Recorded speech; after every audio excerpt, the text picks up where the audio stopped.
안녕하십니까. 감사 스마일입니다. 7월 30일 마침 오늘이 중복날이네요. 네, 7월 30일 수요일 아침 방송 기쁘게 시작하겠습니다. 오늘의 한 줄 명언은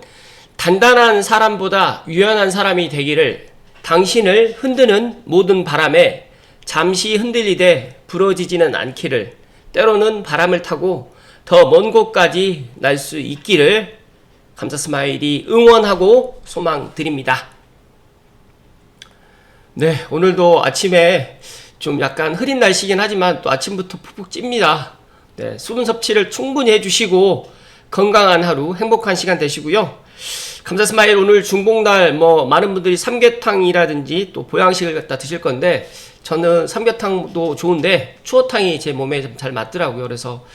삼계탕 또는 추어탕, 흑염소라든지 보양식 드시고 오늘 건강한 중복날 되실 것을 이야기 드립니다. 오늘 본론으로 말씀드리기 전에 8월이 내일 모레부터 이제 시작되는데 계좌 이체라든지 현금 출금하게 되시면 이렇게 바로 보고가 된다고 합니다. 그래서 기존에는 채널 ATM이라든지 인터넷 뱅킹, 은행 창구 등마다 금액이 나누어서 계산되었기 때문에 1,000만원 이상 입출금을 나누어서 하게 되면 정부 감시망을 피할 수 있었는데 이제부터는 하루 동안에 모든 채널에서 발생한 입출금 내역이 합산되기 때문에 예를 들어서 오늘 오전 9시에 A팀에서 400만원을 출금했는데 오후 3시에 만약에 은행 창구에서 600만원 출금되면 합산 1,000만원이 돼서 자동 보고가 대상이 되고, 중요한 점은 이 모든 정보는 금융정보분석원에 자동 보고되며 국세청과 실시간으로 공유된다고 합니다. 가족끼리 보내도 감시가 되고요. AI 탈세 추적 시스템이 8월부터 본격적으로 적발 시스템이 개인에게도 적용된다고 합니다. 기존에는 이제 법인 정도에만 도입이 됐었는데 개인에게도 지금 8월 1일부터 적용된다고 하니까 혹시라도 감스님들 중에서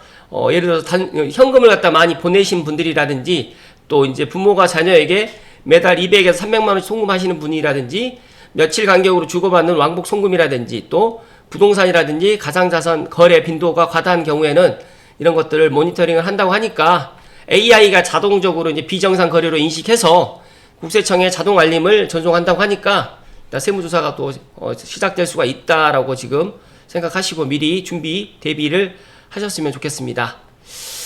절대 피해야 할 행동은 가족 간의 반복적인 소액 송금이라든지 생활비 명목으로 정기적 이체, 그리고 왕복 송금, 소득에 비해서 지출이 또 과다하다, 또 자산이 줄지 않는데 생활비 이체가 계속 발생이 되고 증여세 신고 없이 자녀에게 1,000만원 이상 송금이 될 경우에는 단순한 호의로 오간 돈도 국세청 입장에서는 탈세 시도로 판단될 수 있기 때문에 이런 절대 이런 행동을 갖다가 좀 피해야 된다는 말씀을 추가적으로 덧붙이고요. 원래 이제 왜 이렇게까지 바뀌는 걸까 확인해 봤더니 자금 세탁이라든지 탈세, 불법 자금 흐름을 차단하는 건데 국제자금 세탁 방지기구 FATF 공고사항 이행이라고 합니다. 그리고 AI와 빅데이터 기반으로 비정상 금융거래 자동 분석을 갖다가 작년에는 법인 사업자 대상이었지만 올해 8월부터는 개인 사업자라든지 일반 국민에게도 확대 적용되니까 감스님들 꼭 이 바뀐 사항 숙지하셨으면 좋겠다는 말씀 드리고,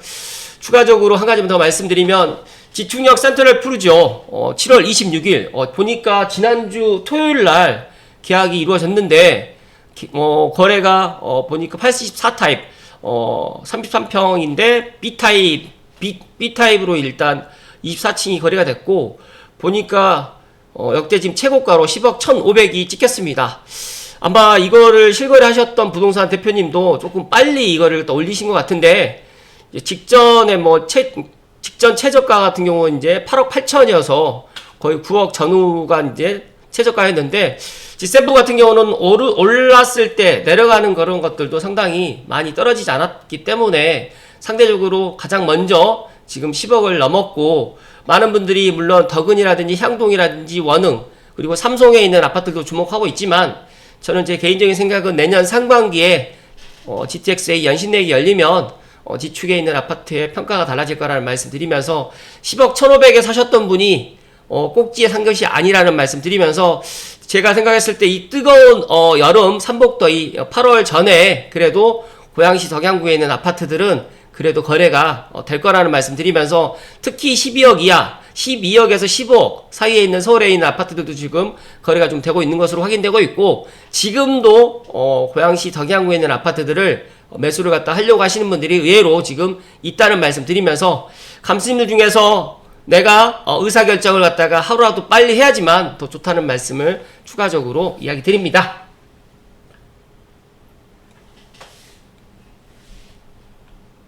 오늘 본론으로 제가 드릴 이야기가 좀 안타까운 내용인데요. 언론에서도 이제 이 한미 관세 협상 관련해가지고 그렇게 이야기를 갖다 강하게 이야기를 하지 않고 있는 것 같아서 일단 연합뉴스 김동규 기자님 기사로 시작을 하겠습니다. 한미 관세 협상 막바지, 7월 31일, 8월 1일, 지금 이 협상일을 갖다 놓고 지금 마지막 지금 협상을 갖다 지금 하고 있는 것 같은데, 우리 한국 정부에서 베스트 워스트 시나리오는 미국과 일본, 그러니까 미국과 일본과 이제 EU가 합의했던 상호관세, 차라든지 품목관세가 15%가 아마 기준점이 될 것 같고, 어떻게 타결도 중요하지만 농산물 개방이라든지 대미 투자 규모 등에 또 관심이 많을 것 같고, 또 어제 보니까 삼성전자 이재용 회장님께서도 보니까 미국으로 지금 날아가서 워싱턴에서 이런 협상하는 데 있어서 측면 지원 사격을 갖다 지금 하는 것 같습니다.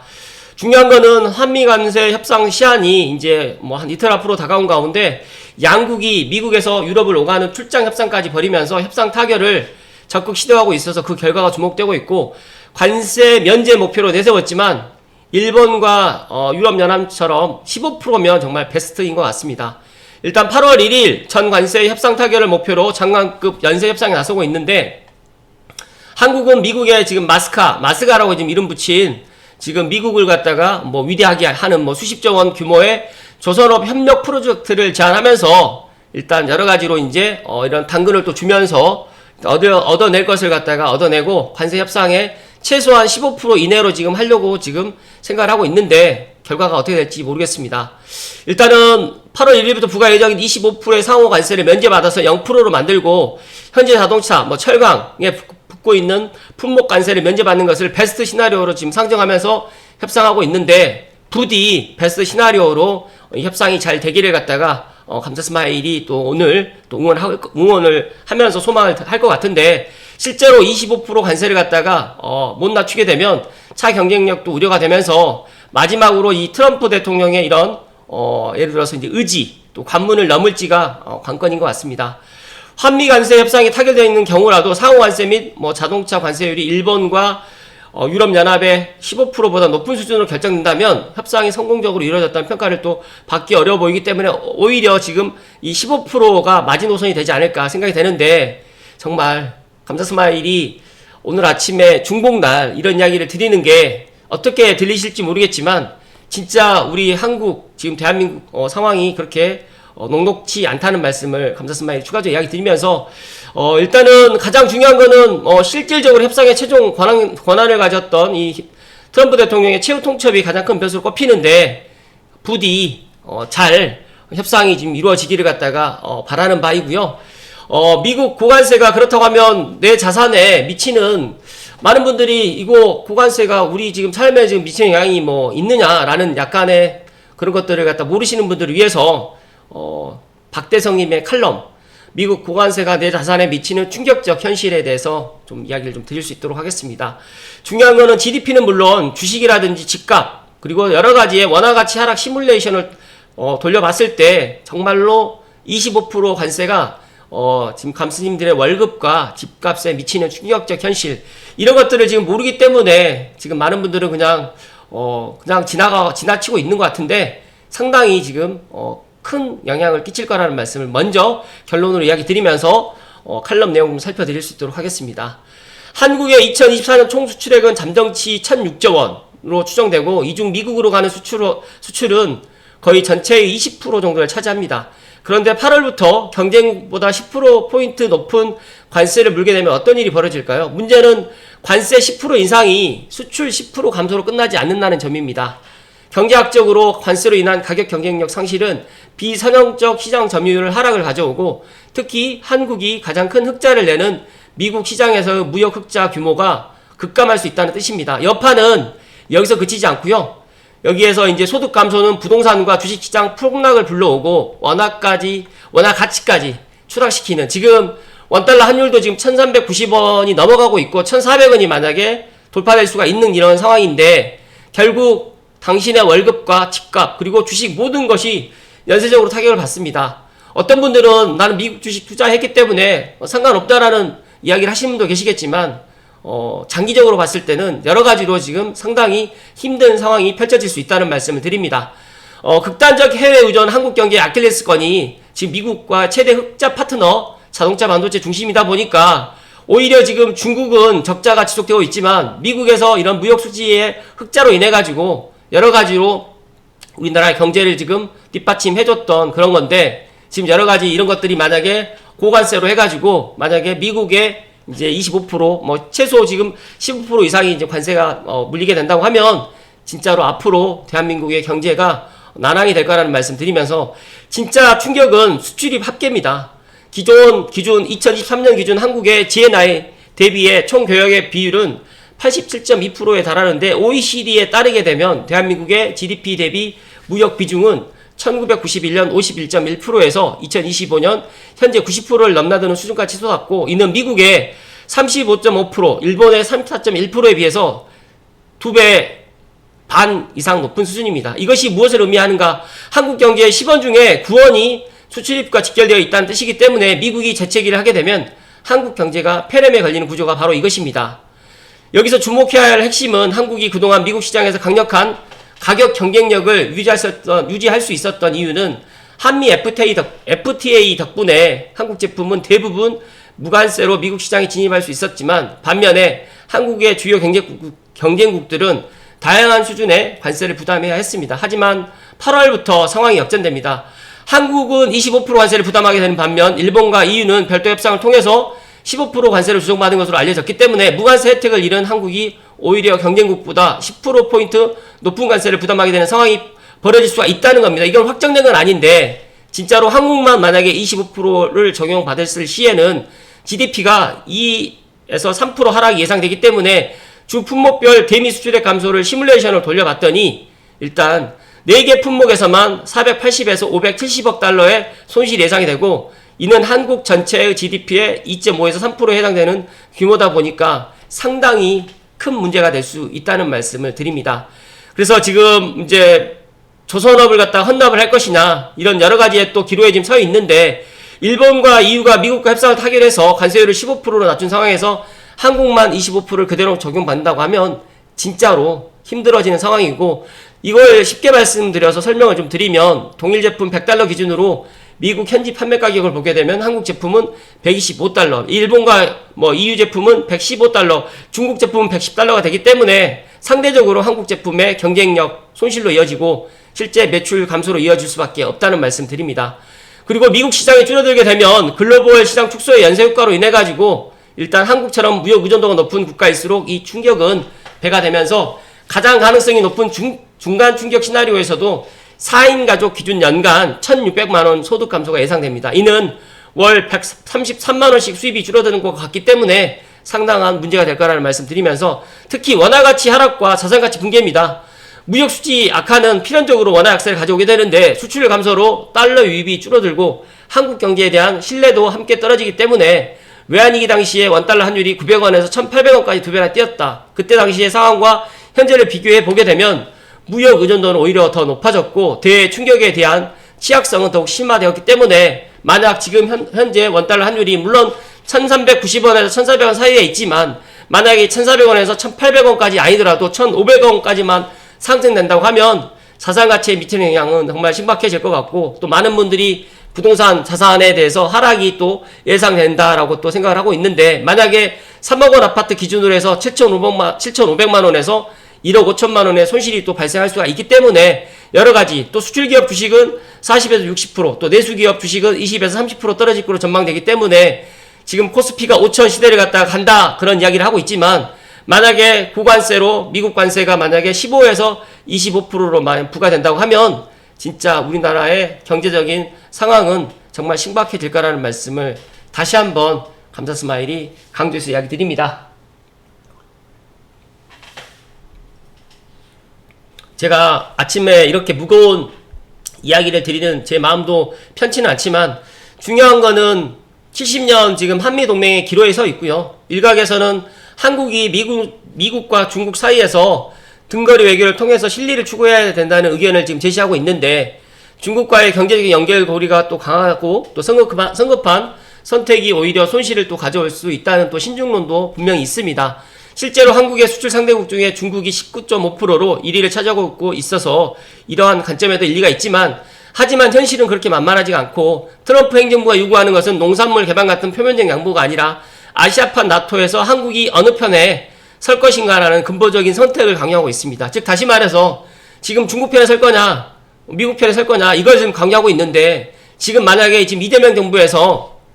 친중 행보를 하게 되면 진짜 트럼프 행정부에서 가만히 있지 않을 거라는 말씀 드리면서, 미국은 또 최근에 한미 외교 차관 회담에서 한미 상호 방위 조약 제3조를 근거로 동맹의 적용 범위를 인도 태평양 전역으로 확대하고 국방 예산을 GDP 대비 5%까지 증액하면서 대중견제 다자 안보체에 적극 참여할 것을 공식 요구했다라는 조선일보의 또 기사도 이런 것들을 뒷받침하고 있는데, 중요한 건 1953년에 한미 상호방위 조약 체결 이후 70년간 한미 동맹은 북한 억제에 초점을 맞춰왔지만, 이제 미국은 이 동맹을 중국 견제용으로 지금 전환하려고 하고 있고, 일본은 이미 이 요구를 수용했습니다. 그래서 5,500달러 대미 투자를 약속하고 쌀 시장까지 개방하면서 관세를 25%에서 15% 낮춰받았는데, 필리핀도 미군 기지를 확대하고 합동훈련을 늘리면서 미국과의 군사협력을 강화하고 있기 때문에, 과연 이 변화의 흐름에서 지금 한국만이 지금 소외되고 있는 건 아닌가, 그런 생각이 또 들면서, 지난번에 스콧 베센트 미 재무장관이 한미 2+2 통상회담을 출구 직전에 일방적으로 취소한 사건이 이를 또 상징적으로 보여주고 있기 때문에 7월 31일, 8월 1일에 관세 협상이 녹록치는 않을 거라는 말씀을 다시 한번 이야기 드리면서, 베네수엘라가 보여준 제재의 현실이 있습니다. 미국의 경제 제재가 어떤 결과를 가져오는지는 베네수엘라 사례가 적나라하게 보여주는데, 2017년 이후에 시행됐던 미국의 다층적 제재로 베네수엘라 GDP는 2013년에 3,820억 달러에서 2023년 1,020억 달러로 73% 감소했습니다. 그래서 유엔 난민기구에 따르면 약 760만 명의 베네수엘라인이 해외에 이주했는데, 이는 전체 인구의 4분의 1에 해당하고 있다. 현재 이재명 정부를 둘러싼 대북 불법 송금 의혹까지 더해진다고 하면 한국이 베네수엘라보다 더 강력한 제재 명분을 제공할 수 있는 상황이다 보니까 정말 걱정이라는 말씀 드리면서, 진정성 있는 가치동맹으로 복귀고 쌀이나 30개월 이상 소고기 개방 같은 미봉책으로는 근본적 해결이 불가능하기 때문에, 미국이 원하는 것은 아시아판 나토에서 한국이 확실한 미국 편에 서는 것을 지금 요구하고 있기 때문에, 한국이 이를 수용한다고 하면 관세 문제는 저절로 해결될 뿐만 아니라 G7 정회원국 진입이라든지 첨단 기술 공급망의 핵심 파트너, 글로벌 금융 허브로서의 도약 등 세계 정상 국가로의 진입 기회를 얻게 되기 때문에 여러 가지의 미국 편에 서야 되지 않을까. 물론 중국과의 관계를 완전히 단절할 수는 없지만, 중국은 여전히 한국의 최대 교역국이고 경제적인 상호 우전성은 현실이긴 하지만, 이것이 한미 동맹을 포기하거나 약화시킬 이유는 절대 되지 못하기 때문에 정말 중요한 지금 시점에 있다는 말씀을 드리면서, 시간은 우리 편이 아닙니다. 8월 1일까지 남은 시간이 얼마 없고, 일본이 신속한 협상 타결로 관세 혜택을 얻은 것처럼 한국도 전향적이고 과감한 결단이 필요한 시점입니다. 미국의 25% 관세가 단순한 통사 문제가 아니고, 한국이 자유민주주의 진영의 일원으로 남을 것인가, 아니면 권위주의 세력의 영향권으로 떨어질 것인가를 묻는 역사적인 선택의 기로에 서 있고, 다각적 통상 전략도 지금 필요한 상황이고, 관세 협상과 함께 WTO 제소 검토라든지 수출시장 다변화, 비관세 장벽 대응 방안 등을 종합적으로 추진해야 된다라는 말씀을 박대성님께서 해주셨는데, 결론은 내 월급과 집값, 자녀들의 미래가 이 관세 협상에 지금 달려 있고요. 70년 한미동맹의 가치를 되새기고 진정성 있는 행동으로 이를 증명할 때가 바로 지금이기 때문에, 오늘 밤이라도 잘 타결되어서 이 글이 무용지물이 되기를 바란다는 박대성님의 브런치 스토리의 칼럼을 이야기 오늘 드렸습니다. 감사스마일이 결론을 드리면, 진짜 미국 고관세가 우리나라 그리고 내 자산에 상당히 영향을 끼친다는 말씀을 드리면서, 감스님들만이라도